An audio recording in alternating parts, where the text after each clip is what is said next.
Welcome, quiet friend, to another gentle journey into the world of sleepy science, a place where curiosity and calm can finally rest together.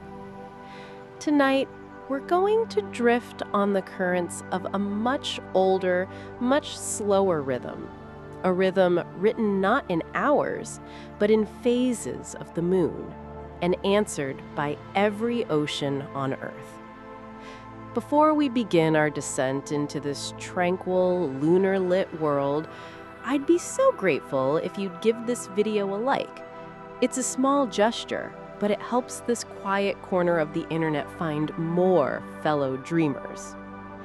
And if you'd like to join me for more of these peaceful explorations, consider subscribing. The journey is always calmer with good company. Now, find a comfortable position. Take a slow, deep breath in, and as you exhale, release any tension you might be holding. Another breath in, filling your lungs with calm, and out, letting go of everything but the sound of this story. Picture yourself on a remote beach long after the sun has set. The only light comes from a brilliant, nearly full moon, painting a shimmering path of silver across the black water. The air is cool, carrying the rich, salty scent of the sea. You can hear the waves, a slow, steady sigh as they roll onto the sand and then retreat. This is the pulse of our planet. A rhythm so ancient, the first life in the oceans learned to dance to its beat long before any creature ever set foot on land. And the conductor of this silent aquatic orchestra is that beautiful, distant sphere hanging in the sky. We call this rhythm the tides, the regular, dependable rise and fall of the sea. But it's so much more than water simply moving back and forth. It's not the wind pushing the surface or currents stirred by deep sea storms. This is a gravitational ballet, a cosmic partnership between Earth and its moon that has continued without a single interruption for over 4 billion years. Twice a day, every day, the sea obediently rises up the shore, hesitates at its highest point, and then slowly, gracefully retreats. It's a cycle that has dictated the lives of coastal creatures for eons. Ancient civilizations built their calendars around it. Fishermen planned their harvests by it. And tonight, it will be the rhythm that guides us toward rest. But why? Why does the sea do this? To understand, we need to think about gravity not as a force that simply pulls us down, but as a gentle, invisible hand that reaches across the void of space. Imagine the Earth not as a solid rock, but as a delicate water balloon wrapped in a thin, fragile skin of continents and islands. Now picture the moon, silent, patient, and ever watchful. Its gravity, though weak across such a distance, reaches out and takes hold of that water balloon. It's not a yank or a jerk, but a soft, persistent coaxing, a whisper that says, "Come this way." The water, being fluid and free to move, listens. It leans toward the moon, piling up ever so slightly on the side of the planet facing its silvery glow. This creates a gentle bulge in the global ocean, a soft hill of water rising in response to the moon's invitation. This is one high tide. But here is the first beautiful mystery, the kind of elegant puzzle the universe seems to love. There isn't just one bulge, there are two. On the exact opposite side of the Earth, far away from the moon's direct pull, another bulge of water forms. How can that be? If the moon is pulling the water toward it, what is causing the ocean to bulge away from it? The answer lies in a subtle tug of war. The moon's gravity doesn't just pull on the water, it pulls on the entire Earth. The solid rock of our planet is yanked just a little bit more strongly toward the moon than the water on the far side is. So, relatively speaking, the water on the far side gets left behind.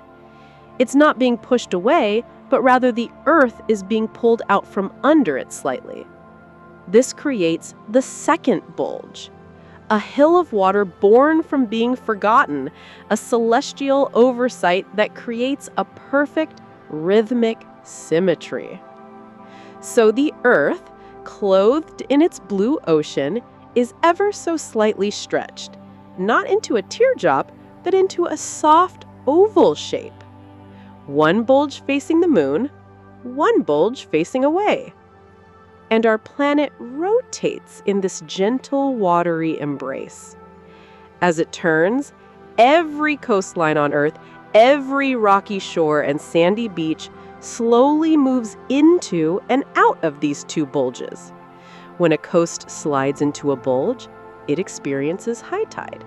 When it rotates out into the trough between them, it experiences low tide. It is a dance of breathtaking slowness and precision, a gravitational lullaby that plays on an endless loop. The time between one high tide and the next is not 12 hours, but 12 hours and 25 minutes. Why the extra time? Because the moon is not waiting for us.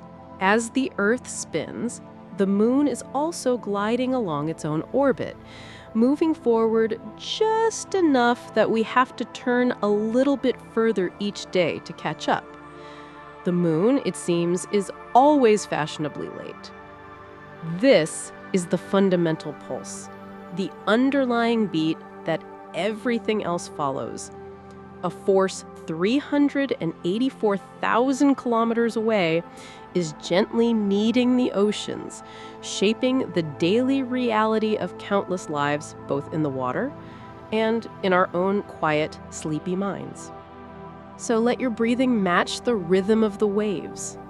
With every exhale, feel yourself sinking deeper into relaxation, ready to flow into the hidden worlds that live by the moon's gentle clock. So we have our rhythm, the steady, twice-daily beat of the tides, the planet's slow breathing. But if that were the whole story, the ocean's dance would be a simple, predictable metronome, a gentle rocking back and forth. Yet nature, in its infinite creativity, loves to add layers, variations on a theme.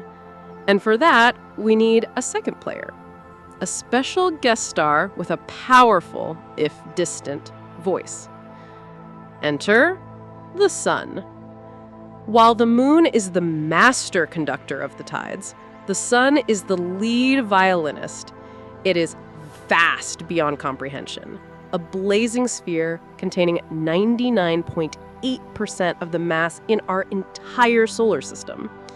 Its gravitational pull holds us all in our graceful elliptical dance around it.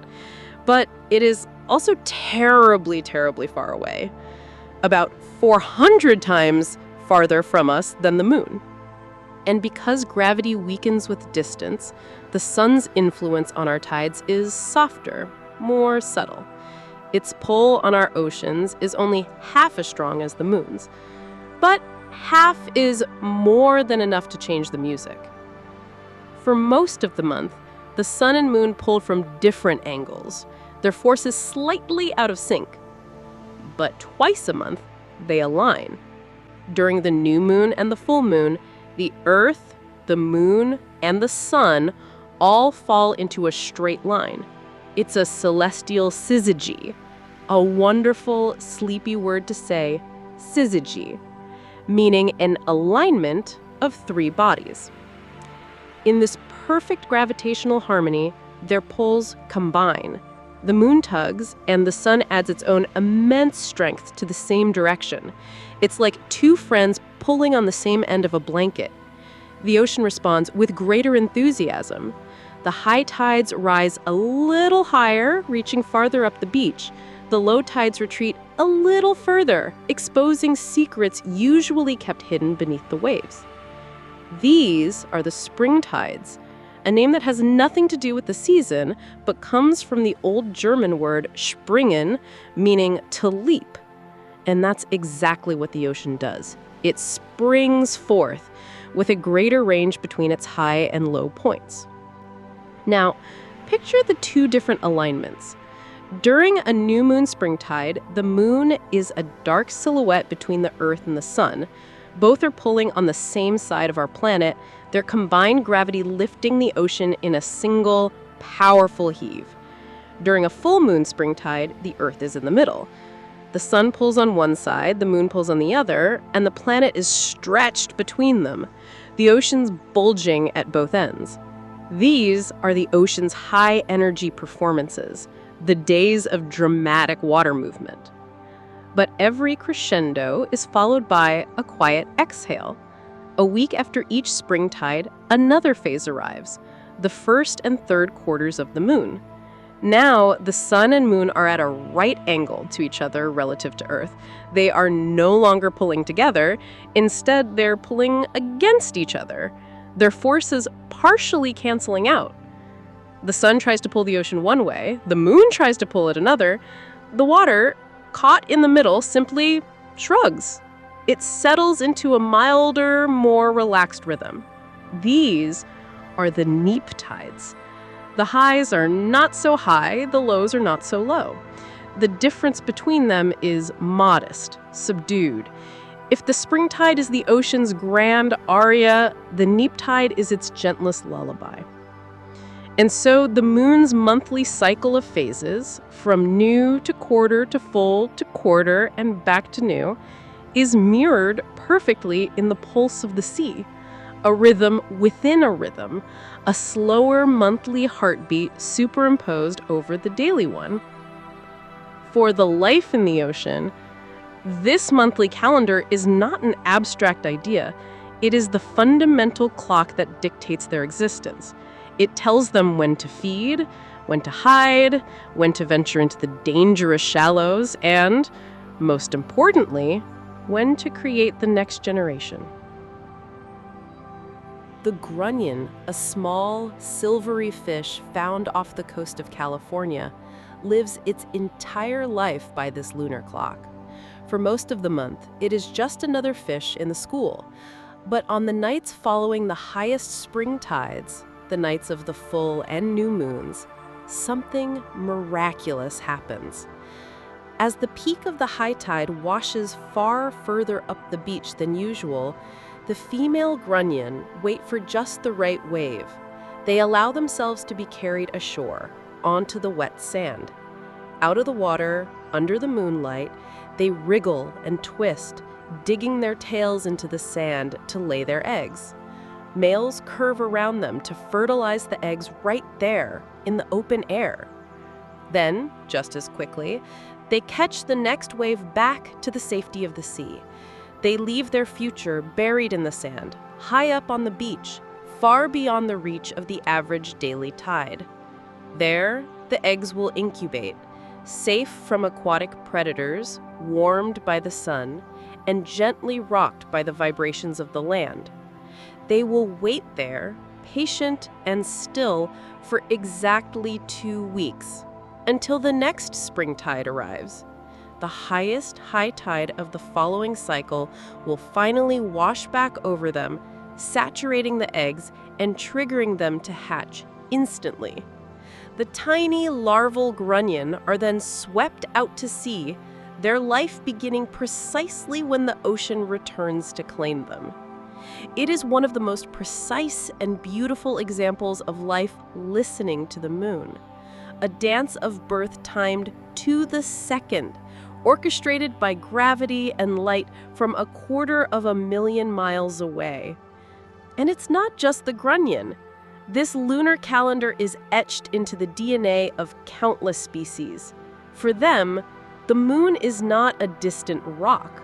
It is the conductor, the timekeeper, the signal that tells them when the conditions are just right, a silent celestial guide that has shown them the way for millions of years. As you drift deeper into relaxation, think of that constancy. The moon waxing and waning above the clouds, the ocean responding in kind below. A partnership written in water and light. A slow, silent conversation that never, ever ends. And your breathing, in and out, is part of that same ancient rhythm, a gentle tide within you, flowing to a beat as old as the sea itself. We've seen how the moon and sun conduct their symphony, and how some creatures, like the grunion, have learned to dance to its most powerful crescendos. But the true magic of the tides isn't just in the open ocean. It's where the water meets the land, in the liminal space, the border world that is both sea and shore, revealed and concealed twice each day. This is the intertidal zone, a place of constant rhythmic change. For the creatures that live here, life is a cycle of immersion and exposure, of cool, buoyant saltwater and warm, drying air. Their entire existence is a lesson in patience, adaptation, and perfect timing. They don't just live by the tide, they live because of it. Imagine a rocky shoreline as the tide recedes. The water sighs back, pulling its blanket away to reveal a bustling, crowded metropolis clinging to the rocks.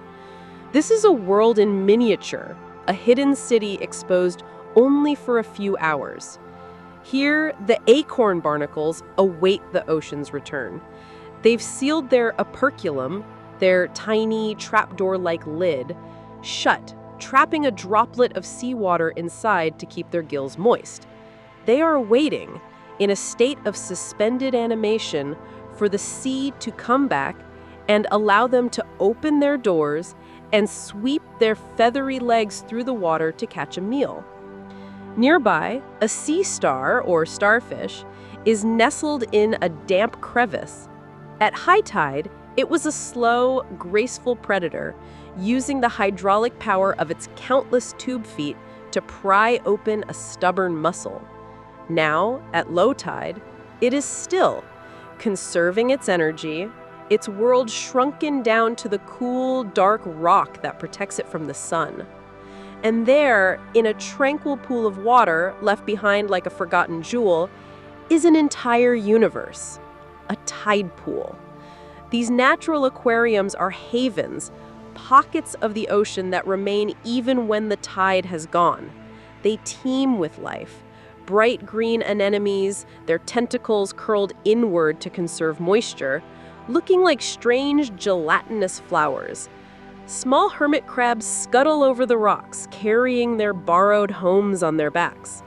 A tiny blennyfish darts from one shadow to another, waiting for its world to be made whole again.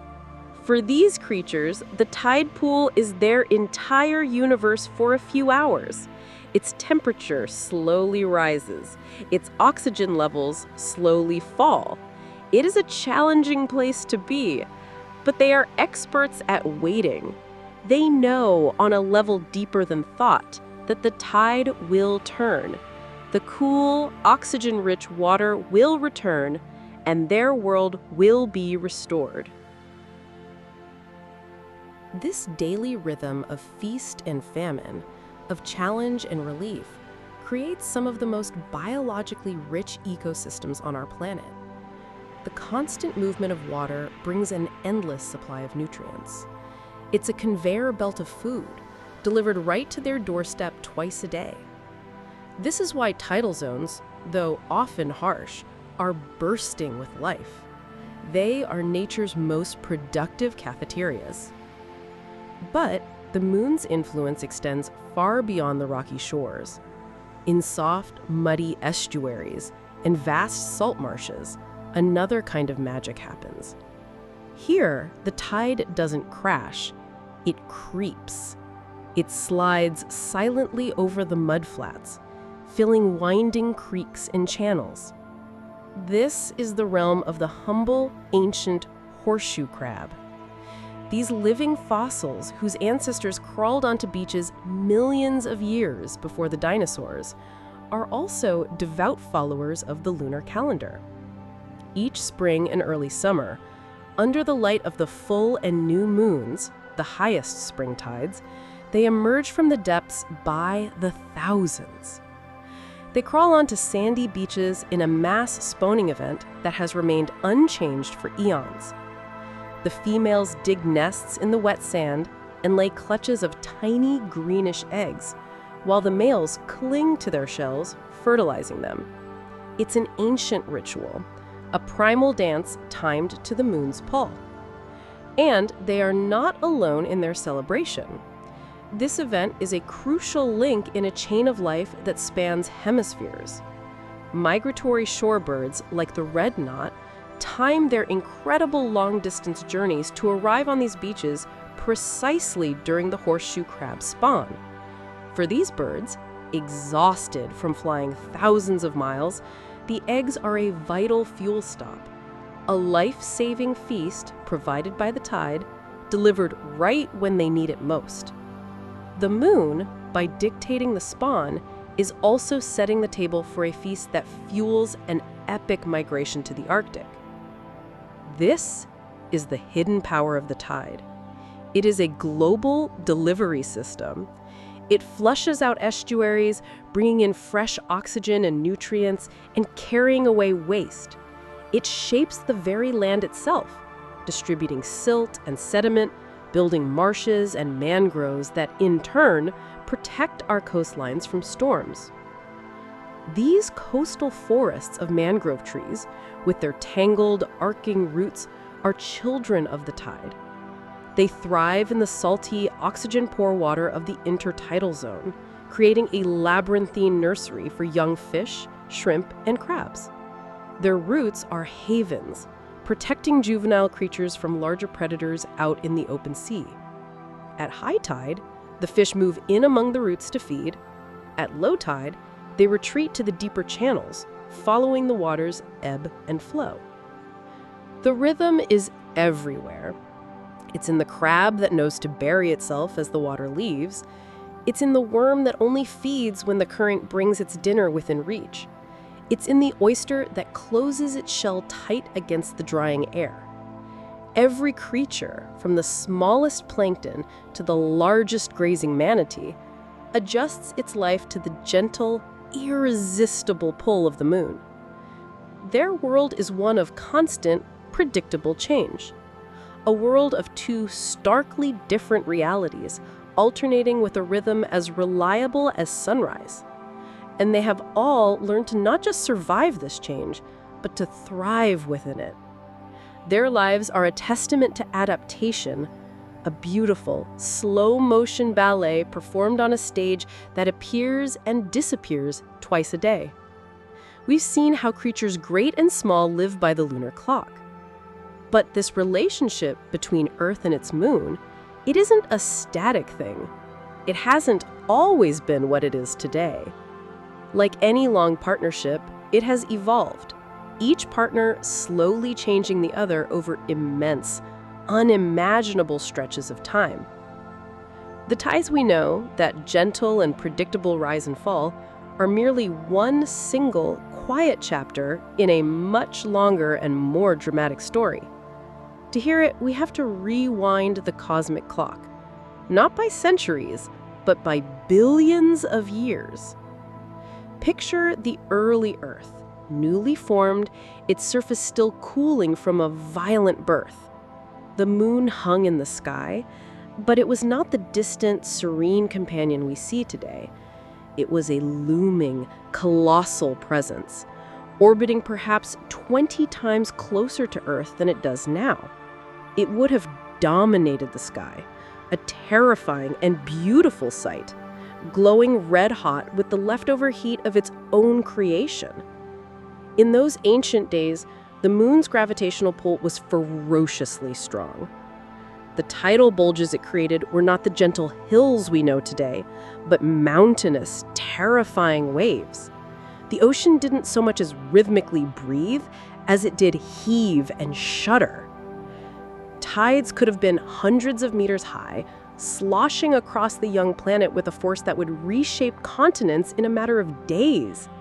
The world was a place of immense sound and fury, a roaring, churning cauldron of rock and water. And the Earth itself was spinning much, much faster. A day might have been only 5 or 6 hours long. So not only were the tides unimaginably large, but they also raced across the planet's surface at a dizzying pace. Coastlines, had there been any to speak of, would have been subjected to a relentless, punishing cycle of flood and drain over and over again in a single short day. But all that motion, all that tremendous energy had to go somewhere, and it did. Every time those massive tides rolled across the globe, friction between the moving water and the seabed acted like a brake. It slowly, imperceptibly, began to sap energy from the Earth's furious spin. That lost energy didn't just vanish, it was transferred across the void of space to the moon. It gave the moon a tiny push, a little boost of energy that caused it to spiral outward, away from Earth, year after year, millennium after millennium, eon after eon. And it's still happening right now. As you lie there listening, the moon is drifting away from us. It moves at a rate of about 3.8 centimeters each year, roughly the same speed your fingernails grow. It is a separation so slow, so gradual, that you could watch the ocean every single night of your life and never perceive it. But over millions of years, it adds up. It changes everything. As the moon retreated, its gravitational grip weakened. The terrifying tidal waves of the early Earth gradually shrank, calming into the more moderate, life-friendly rhythms we know today. And as the moon drifted, Earth's rotation continued to slow. The 5-hour day stretched to 10, to 18, and eventually to the 24-hour rhythm that now structures our lives. It is a grand cosmic trade.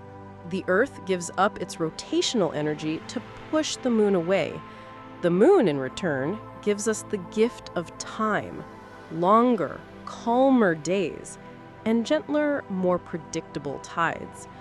A planet that became, because of this slow separation, a much more stable and hospitable place for life to take root and flourish. We know this story is true because the Earth itself kept a diary. The evidence is written in stone. In ancient sedimentary rocks like those found in the Bay of Fundy or the deserts of Australia, geologists can read the story of ancient tides. They find fossilized ripple marks, layers of silt and mud that were laid down daily by the coming and going of the sea. Some of these rocks, over 600 million years old, show not 365 layers per year, but 400, or even more. This is the definitive proof. It means that long ago, the Earth spun faster. There were more sunrises, more sunsets, more tides in every year. The planet's own rock tells us the story of its youth, a story of a faster spin and a closer moon. This long, slow dance of separation is the backdrop for everything we see today. The gentle lapping of waves on your local beach, The reliable schedule of the tides, the 24-hour day that feels so natural to us, all of it is the result of this billions-year-long gravitational conversation. A conversation that is still continuing, so quietly we never notice. The moon continues to drift away from us. The Earth's spin continues to slow by a fraction of a second per century. The tides continue to become ever so slightly more subdued. It reminds us that we live in a moment of cosmic grace, a golden age of tides, where the moon is close enough to paint our nights with silver light and guide the oceans, but far enough away to keep those oceans from being a raging, chaotic force. We are living in the peaceful, stable middle chapter of an epic that began in violence and will end, billions of years from now, in a final, silent embrace. So, as you drift towards sleep, think of the moon not as a constant, but as a quiet traveler slowly journeying away from us. Its light, its pull, its gentle guidance, these are gifts that are finite in time. It is a system of elegant, interconnected feedbacks. A gravitational perturbation becomes a physical wave, which becomes an environmental cue, which becomes a biological rhythm, which structures an ecosystem.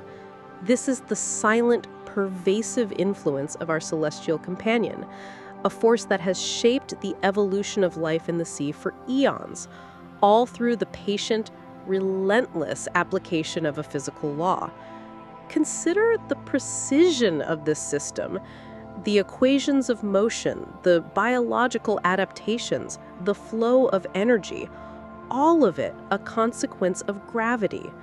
Your breathing slows, your mind quietens, and somewhere, under a moonlit wave, a countless multitude of organisms responds to a rhythm as old as the Earth itself, a rhythm written in the laws of physics and answered by the pulse of life.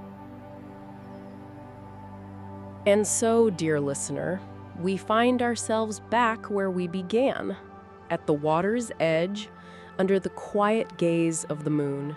But now, perhaps, the view is a little different. The simple, beautiful rhythm of the waves is no longer just a sound. It is a story of invisible forces and ancient partnerships, of cosmic pushes and pulls that have shaped not just our coastlines, but the very flow of time itself.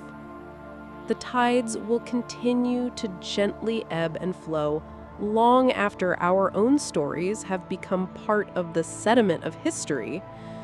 There is a profound comfort in that continuity, a sense that no matter what happens in our busy human world, this ancient conversation will continue. The moon will pull, and the ocean will answer. I'll leave you now with the sound of the waves and the pull of the moon. The world is quiet. You are relaxed. Good night, and we will meet again in our next journey.